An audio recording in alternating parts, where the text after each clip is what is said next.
नमस्कार दोस्तों, stock market studies में फिर से एक बार आपको बहुत-बहुत स्वागत है।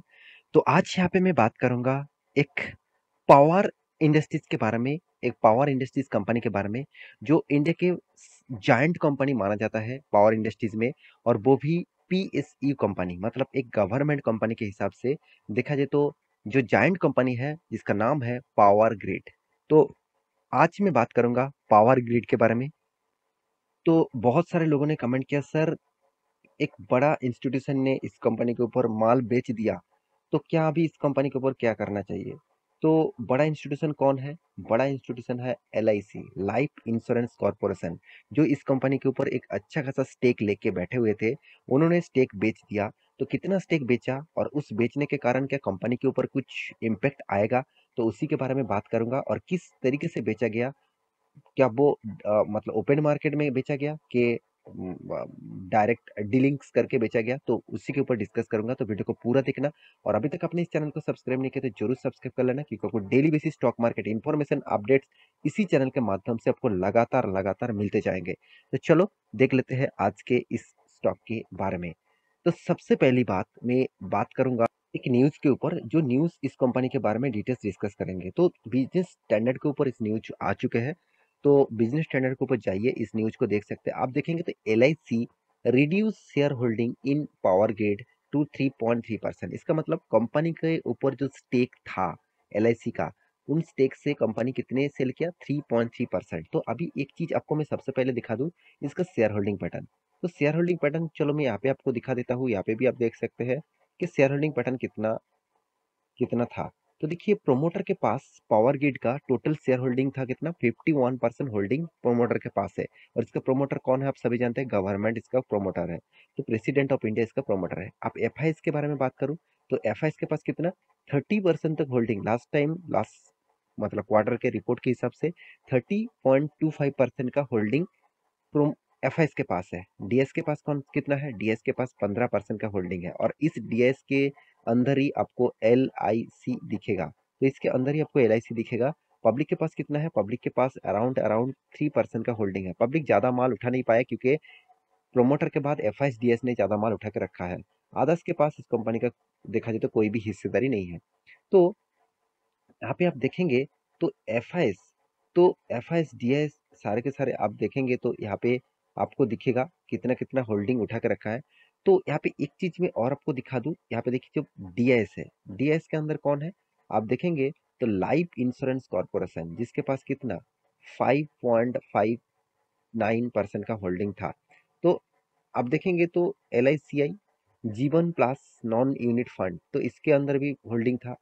तो एलआईसी के पास ज्यादा से ज्यादा हिस्सेदारी यहाँ पे देखने को मिला था। तो उसी हिस्सेदारी से एलआईसी ने क्या किया, वो स्टेक यहाँ पे बेच दिया। कितने परसेंटेज बेचा आपने देखे होंगे, 3.3%। देखिए आप कहेंगे सर 3.3% कितना बड़ा अमाउंट होते हैं। चलो यहाँ पे आपको दिया गया है तो मैं दिखा देता हूँ। आप देख सकते हैं the state run insurance major on Wednesday के दिन, तो यहाँ पे बताया जा रहा है announce that it sold 2% stake in the state run power transmission company, जो पावर ग्रिड है उसी के बारे में बात किया जा रहा है। यहाँ पे देख सकते हैं life insurance corporation of India L I C share holding power grid of corporation India has reduce from 36,000 sorry 36,000 नहीं 36 crore 99 lakhs 2,170 to 23 crore 1 lakhs 82,028 equity share. तो पहले कितना था, अराउंड अराउंड मैं आपको अप्रोक्सीमेटली बता देता हूँ, 37 करोड़ था। 37 करोड़ था, अभी वो रिड्यूस करके कितना हो गया 23 करोड़ हो गया। तो सोचिए यहाँ पे कितना बड़ा उन्होंने स्टेक बेचा है। तो यहाँ पे देख सकते हैं कंपनी का जो टोटल शेयर होल्डिंग था 5.30% का, मैं पहले आपको दिखा चुका हूँ। 5.30% के आसपास होल्डिंग था। यहाँ पे आप देख सकते हैं, यहाँ पे जो परसेंटेज है उसके हिसाब से देखा जाए तो 5.30% का होल्डिंग था।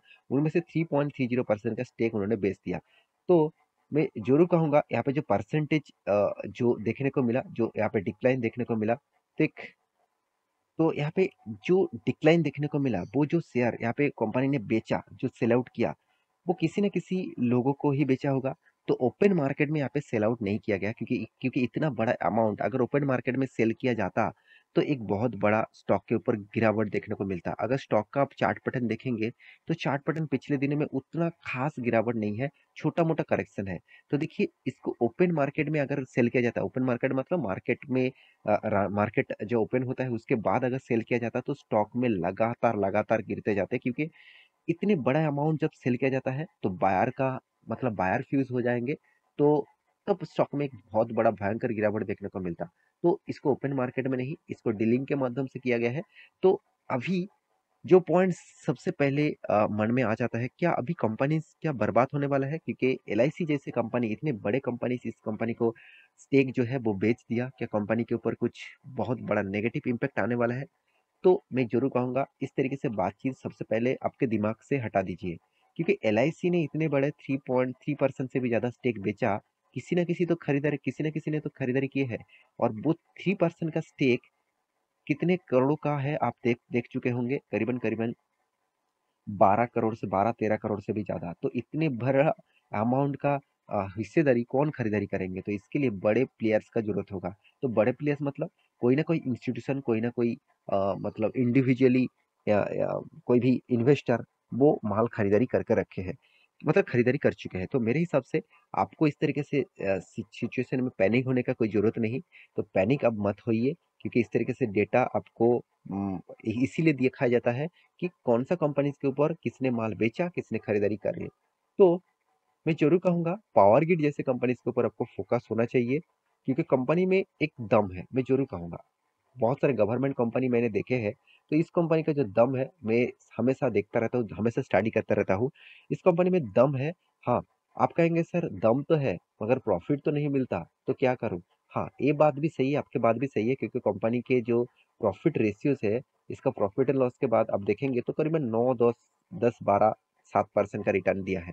तो फिर भी कहूंगा, कोई गवर्नमेंट कंपनी आपको 10% तक भी रिटर्न दे रहा है, उसके साथ आपको एक्स्ट्रा बेनिफिट के हिसाब से डिविडेंड, बोनस, बायबैक दे रहा है, तो बहुत बड़ी बात है। क्योंकि इस कंपनी ने जो एक्स्ट्रा बेनिफिट दिया आप देखेंगे तो कंपनी डिविडेंड लगातार लगातार डिविडेंड हर साल में 2021 में चार चार बार डिविडेंड दे चुके हैं। इस बार भी कंपनी देखिए 2022 में दो दो बार करके डिविडेंड दे चुके हैं। मुझे लगता है और एक बार डिविडेंड, और एक नहीं और दो बार डिविडेंड देने वाले हैं। बोनस भी कंपनी 1:3 रेशियो में कर चुके हैं, 3 के बदले 1 शेयर कंपनी आपको दे चुके हैं। तो एक्स्ट्रा बेनिफिट यहाँ पे आपको हमेशा मिलते रहते हैं। तो कंपनी का देखिए प्रॉफिट एंड लॉस के बारे में बात करें तो रेवेन्यूज जो है वो हर साल में ग्रोथ होता जा रहा है, तो एक सबसे बड़ी बात है। और नेट प्रॉफिट के बारे में बात करें तो कंपनी लगातार लगातार खुद का प्रॉफिट को यहाँ पे ग्रोथ कराता जा रहा है, तो इतना स्ट्रॉन्ग कंपनी है। और आप सभी जानते हैं पावर इंडस्ट्रीज में पावर के जायंट माना जाता है पावर ग्रिड को, क्योंकि कंपनी पावर से जनरेट नहीं करते, पावर ट्रांसमिशन का ही इसका बिजनेस है।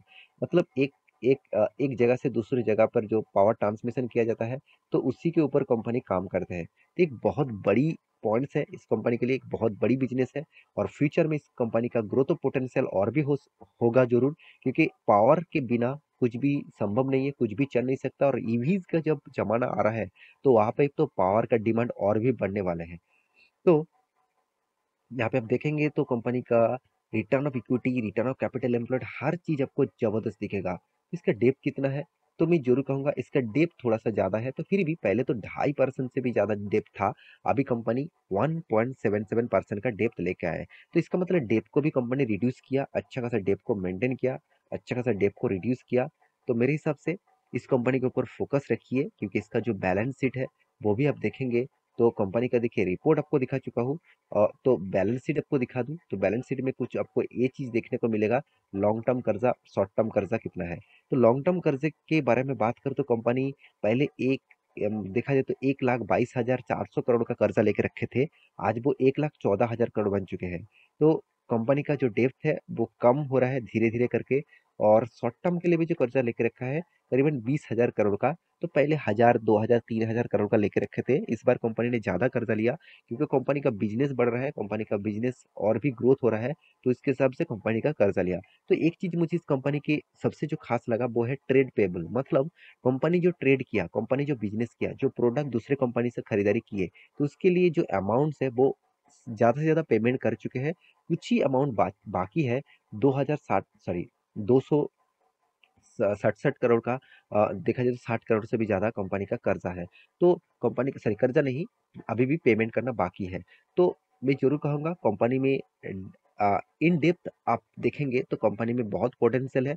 हाँ, गवर्नमेंट कंपनी है, तो आप इस गवर्नमेंट कंपनी में 20-30% का रिटर्न चाहते हैं, तो ज़रूर इस कंपनी को अवॉइड करिए। अगर आप एक सेफेस्ट ज़ोन में और अच्छा खासा डिविडेंड, अच्छा खासा पेमेंट, साथ ही साथ एक रिटर्न भी चाहते हैं, तो इस कंपनी आपके लिए खास रहेगा। इसका चार्ट पैटर्न भी बता बता रहा है कि लगातार कंपनी अप ट्रेंड में जा रहा है। तो धीरे-धीरे करके जा रहा है। कंपनी यहाँ पे देखिए अच्छा खासा यहाँ पे स्टॉक में गिरावट देखने को मिला था। कंपनी रिकवरी भी किया, अच्छा खासा यहाँ पे रिकवरी भी देखने को मिला, शानदार रिकवरी देखने को मिला और वॉल्यूम के साथ मेरे हिसाब से फिर से वो अप ट्रेंड में जा सकता है क्योंकि 200 डेज़ ईएमए को वो तोड़ नहीं पाया। तो अगर वो तोड़ पाता तो एक अच्छा खासा गिरावट देखने को मिल सकता था। तो आशा करता हूँ सारी जानकारी आपको मिल चुका है। मेरे वीडियो कैसा लगा ज़रूर कमेंट करना। इसी तरीके से वीडियो पाने के लिए चैनल को सब्सक्राइब भी करना। मिलते हैं नेक्स्ट नया स्टॉक लेके। तब तक के लिए अच्छे से रहिए, अपना ख्याल रखिए। Bye bye.